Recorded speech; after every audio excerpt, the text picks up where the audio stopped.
आजादी कल्याणी पादी आजादी हर माव गुराती आजादी हर पीव गुरातो आजादी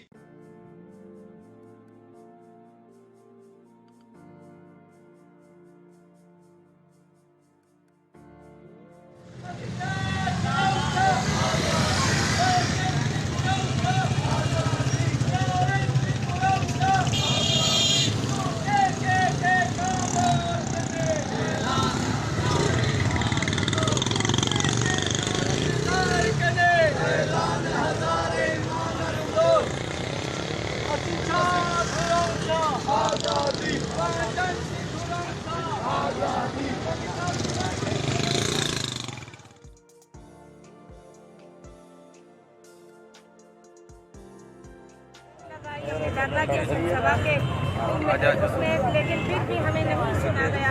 हम वहाँ बारिश हो गर्मी हो जिस तरह के हालात में हमने पेश किया हम वहाँ पे बैठे। हमारा यही मुतालबा था कि शायद हमें रियासत पाकिस्तान सुन ले, हमें यहाँ का गवर्नमेंट सुन ले, लेकिन हमें सुनने वाला कोई नहीं था। तंगामत चंगामत हम दंग होके निकले हैं इस मार्च के लिए। हम कराची से जब निकले थे बोर्ड पर बोर्ड शहर पर शहर डिस्ट्रिक्ट पर डिस्ट्रिक्ट, आज हम राजू तक आके पहुँचे हैं। हम अपने पैगाम को देना चाहते हैं कि भाई उठो, हमारे लोग लापता है, हमारे लोगों को उठा के लेके लापता किया गया है। मेरा मंगेतर है, मेरा कज़न भी है जिसे जो LLB का स्टूडेंट था शहीद जुल्फ़िकार अली लॉ यूनिवर्सिटी में फाइनल ईयर का, उसे उठा के लेके गए, लापता किया। मुझे भी 3 मत लापता किया गया था, फिर मुझे रिहा कर दिया गया। मेरा मंगेतर ताहल अभी तक लापता है। मैं यही बार बार दोहराती आ रही हूँ, कोर्ट आपके अपने हैं, जेल आपके अपने हैं। अगर आपके नजरों में वो मुजरिम है तो लाए अपने कोर्टों में पेश करें। हमारे वकील है, जो भी जुर्म आयद होगी उनके ऊपर हमें मंजूर है, लेकिन इस तरह पाबंद सलासत रखना हमें मंजूर नहीं है। इस वजह से हम ये मार्च निकाल रहे हैं। हम पूरे सिंध को और पूरे बलूचिस्तान को ये पैगाम देना चाहते हैं कि उठे, हमारा साथ दे और हमारी बात को आगे तक पहुँचाए, ताकि दुनिया को पता चले कि हमारे साथ क्या जुल्म और क्या तशद्दुद हो रहा है, किस तरह हमारे बलूचिस्तान और सिंध के नौजवानों को उठा के लापता किया जा रहा है। और जब तक हमारे लोग घरों तक वापस नहीं लौटते या मंजिल यहाँ पर नहीं लाए जाते, हम इसी तरह धरने देते रहेंगे और मार्च हम करेंगे। और हमारा आखिरी स्टेप इस्लामाबाद UN की एम्बेसी होगी, वही हमें जवाब दे कि हमारे लोगों को पाकिस्तान रियासत जो उठा के लेके जा रहा है एक दहशतगर्द रियासत है, तो इसे मेंबरशिप क्यों दिया गया। जब तक हमारे लोग वापस नहीं लौटाए जाएंगे हम बिल्कुल भी पीछे नहीं। आजादी कल्याणी पादी आजादी हर माव गुराती आजादी हर पीव गुरातो आजादी हर पुत्र गुरातो आजादी हर दीव गुराती आजादी हर हिंदी गुरातो आजादी आजादी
लोग बाजियाब होकर अपने घरों तक लौटे।